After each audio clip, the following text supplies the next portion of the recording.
students, we have started a lesson from your Oxford English book, A Shot in the Dark.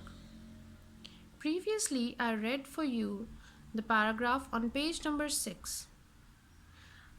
I also discussed the similars of the difficult words and the question answers in the comprehension related to that paragraph.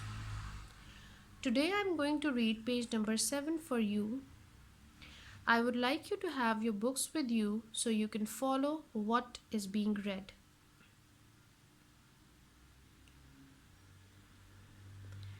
Among the passengers dotted about on the platform, awaiting their respective trains, Sletherby spotted a club acquaintance and beckoned him up to the carriage window for a chat.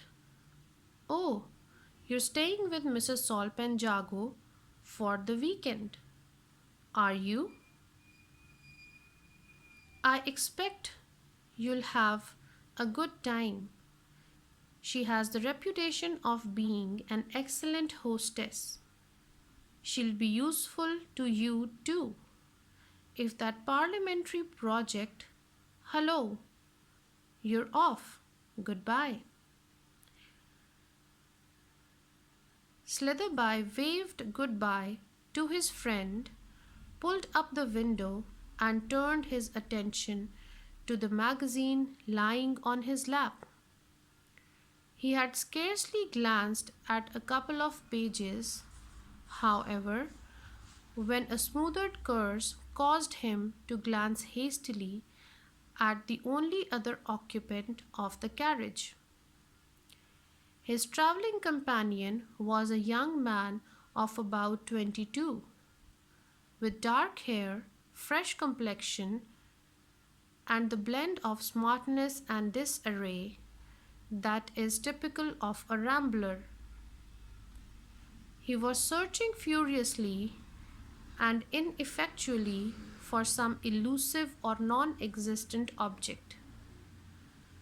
From time to time he dug a sixpenny coin out of a waistcoat pocket and stared at it ruefully, then recommenced the futile searching operations. A cigarette case, matchbox, key, silver pencil case, a railway ticket were turned out on the seat beside him. But none of these articles seemed to afford him satisfaction. He cursed again, rather louder than before. The vigorous pantomime did not draw forth any remark from Sletherby, who resumed his scrutiny of the magazine. "I say," exclaimed a young voice presently, "didn't I hear you say you were going down to stay with Mrs. Solpen Jago at Brill Manor? What a coincidence! My mother, you know. I'm coming there on Monday evening, so we shall meet. I'm quite a stranger, haven't seen my mother in 6 months, at least. I was away yachting last time she was in town. I'm Bertie, the second son, you know. I say it's an awfully lucky coincidence that I should run across someone who knows my mother. Just at this particular moment, I've done an awfully awkward thing." "You've lost something, haven't you?" said Sletherby. "Not exactly, but left behind, which is almost as bad, just as inconvenient anyway. I've come away without my coin purse with 4 quid in it. All my worldly wealth for the moment. It was in my pocket all right, just before I was starting, and then I wanted to seal a letter, and the coin purse happens to have my crest on it.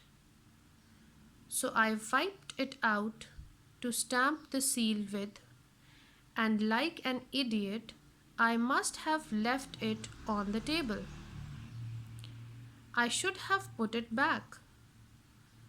I had some change loose in my pocket, but after I'd paid for the taxi and my ticket, I'd only got this little sixpence left. I'm stopping at a little country inn near Bronquet for 3 days, fishing. Not a soul knows me there. And my weekend bill, and the tips, and the cab,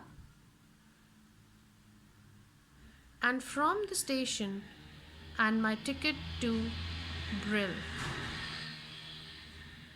That will mount up to 2 to 3 quid, won't it? If you wouldn't mind lending me £2.10 or three for preference, I shall be awfully obliged. It will pull me out of a hole.